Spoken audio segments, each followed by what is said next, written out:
Hello यार, स्वागत है आप सभी का मेरे यूट्यूब चैनल स्कूल ट्यूशन गुरुजी में।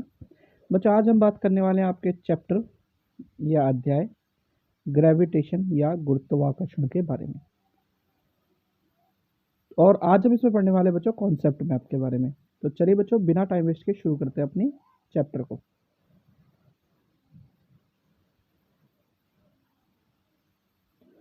तो बच्चों, जब हम कॉन्सेप्ट मैप के बारे में पढ़ते हैं तब तीन बेसिक चीज़ें हमें ग्रेविटेशन चैप्टर में पढ़नी है। पहली है बच्चों यूनिवर्सल लॉ ऑफ ग्रेविटेशन यानी न्यूटन्स लॉ ऑफ ग्रेविटेशन यानी न्यूटन का गुरुत्वाकर्षण का सर्वाधिक नियम। दूसरी है acceleration due to gravity, small g से बोलते हैं, यानी गुरुत्वीय त्वरण जी बराबर 9.8 मीटर प्रति सेकंड स्क्वायर। और तीसरी है उत्पादन बल यानी बाइंड फोर्स एफ। अब जब हम बात करते हैं बच्चों यूनिवर्सल लॉ ऑफ ग्रेविटेशन की, तो इसमें हम बेसिकली फॉर्मूलेज हैं उसे ही समझते चलेंगे। फॉर्मूला है एफ बराबर कैपिटल जी m1 m2 बटे आर स्क्वायर, यानी बल बराबर कितना हो गया बच्चों आपका जी कैपिटल वाला m1 m2 बटे आर स्क्वायर। अब जो जी है यहाँ पे कैपिटल वाला वो है ग्रेविटेशनल कांस्टेंट, जिसकी वैल्यू को हम चैप्टर में पढ़ेंगे। m क्या है मास ऑफ ऑब्जेक्ट 1 यानी वस्तु एक का द्रव्यमान। m2 है मास ऑफ ऑब्जेक्ट 2 यानी वस्तु 2 का द्रव्यमान बच्चों।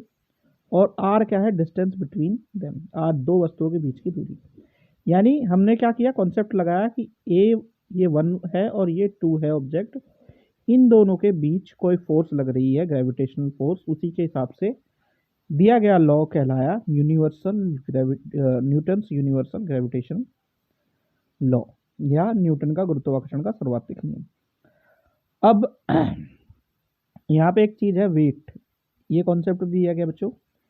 वेट को डिनोट किया W से, यानी भार को द्रव्यमान से को गुणा गुरुत्वीय त्वरण के द्वारा दर्शाया गया है, यानी W is equal to mg।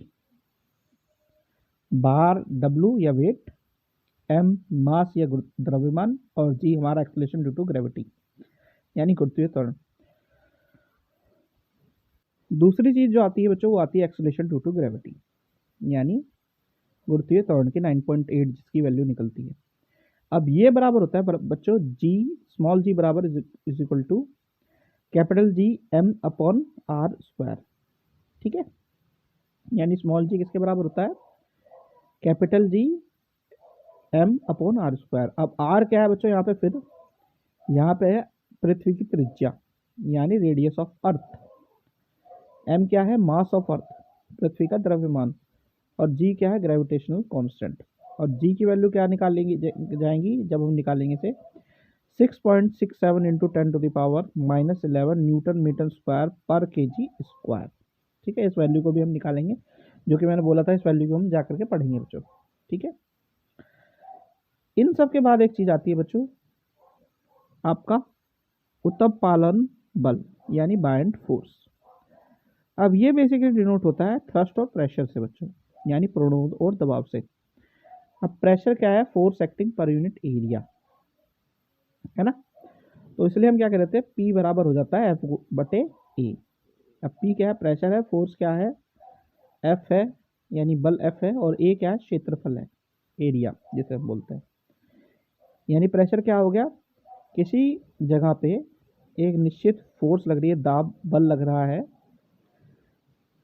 और उसे वो निश्चित जो है F फोर्स A क्षेत्रफल पे लग रही है, तो उसे हम प्रेशर या क्या कह देते हैं, हम दाब या प्रणोद कह देते हैं बच्चों। ठीक है, तो ये कुछ बेसिक चीज़ें हैं जो इस चैप्टर में हमें पढ़नी है। ठीक है बच्चों, तो ये वाली वीडियो यहीं होती कंप्लीट बच्चों। आशा करता हूँ आपको वीडियो अच्छी लगी होगी। Thank you.